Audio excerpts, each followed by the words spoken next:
Hey, what's going on, guys? Trucker J back doing a video. I know it's been a little while, so I figured I'd pop in and do one. So I am here at the FedEx facility in Katy, Texas, which Total Transportation calls it Houston FedEx. It's pretty close to it. So I'm just sitting here waiting for my other trailer to be loaded. If you haven't caught my other videos, I am doing hauling doubles on the contract that they have here until the end of the year. So it's going to run, officially going to run from November like 1st or 2nd, and then goes till Christmas Day, moving trailers back and forth for the holiday season. So I came down here to do some training. They wanted to get it knocked out the way, and then while I was down here, a couple of the drivers had issues with their vehicles, so they just went ahead and kept me down here running some loads to kind of cover for them. So I am here doing that. I gotta say, after I've been doing this for about a week now, and I thought that it was going to be a lot more difficult, I thought it was going to be harder, thought that it was going to be more difficult to haul doubles. But actually, I kind of think it's easier to haul doubles. The second trailer, going around twists and turns and stuff, it just reacts a lot easier, a lot better, a lot quicker. I actually kind of prefer hauling doubles now that I've been doing it. The only tricky part is that the dolly that you hook up into, it moves left and right very quickly when you're going in reverse.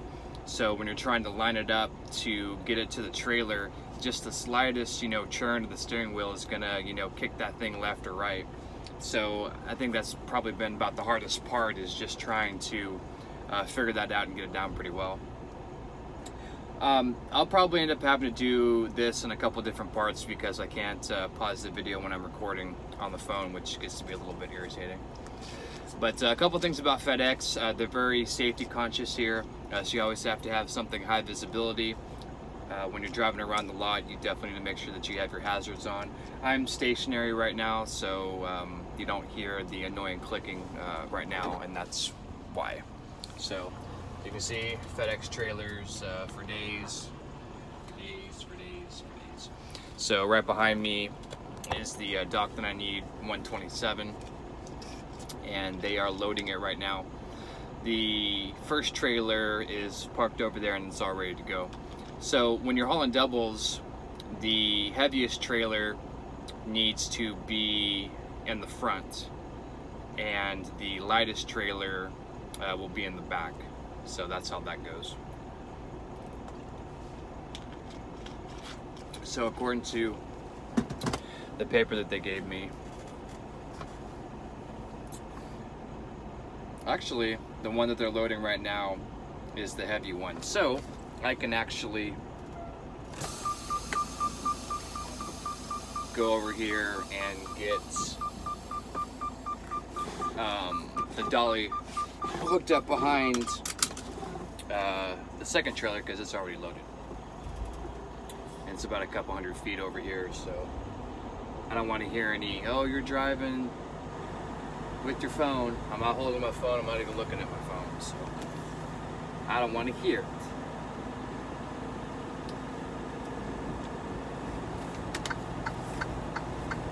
Hope everybody had a good weekend.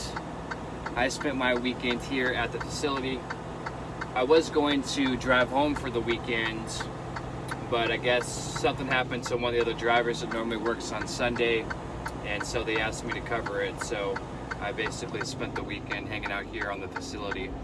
There is a Pilot and a Flying J. It's about 25-30 miles away, and it does fill up pretty quickly. So with this shift that they have going on, they run nights. So you generally start about 9 p.m. and then you get done anywhere between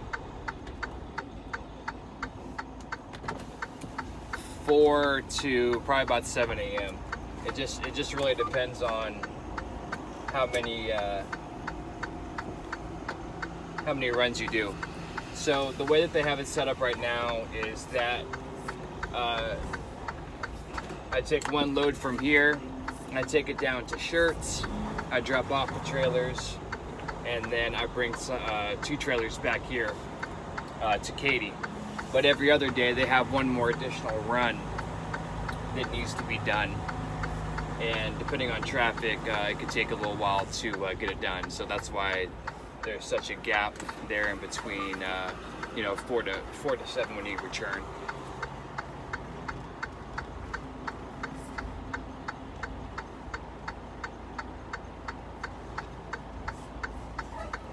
See if I can show you guys.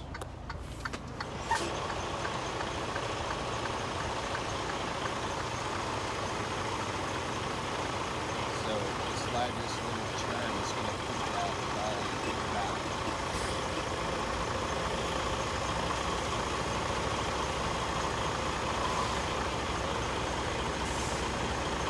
And the idea is to get it pretty close to it as you can. You want to leave yourself enough room and space. That way you can manipulate and move the steering in the middle. Or manipulate the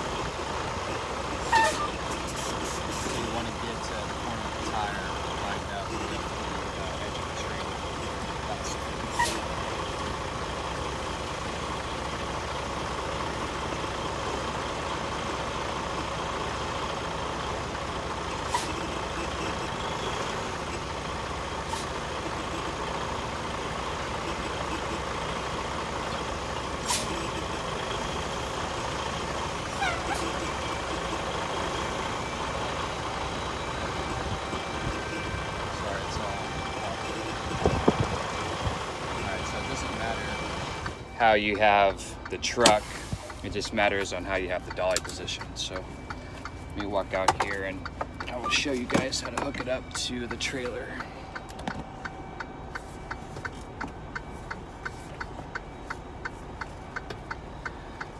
The dolly doesn't weigh a whole lot. I mean, it definitely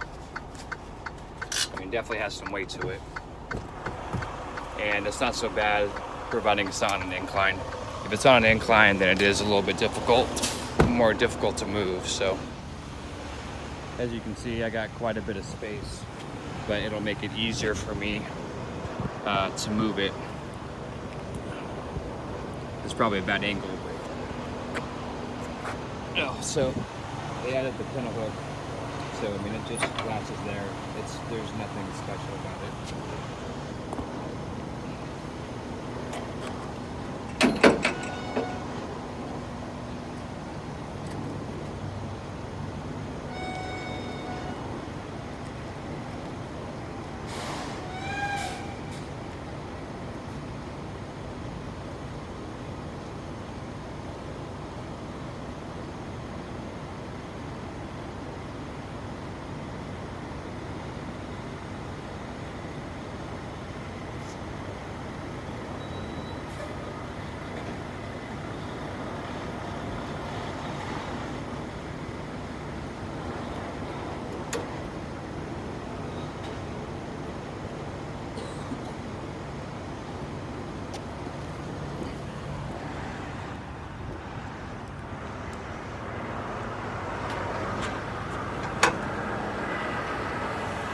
So what you basically want to do is you want to line it up where that black line is the kingpin.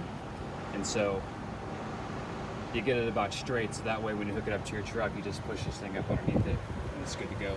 You always want to have the trailer raise up when you put the dolly up underneath it, because if this thing jumps the kingpin right there, you have to raise up the trailer to pull it out.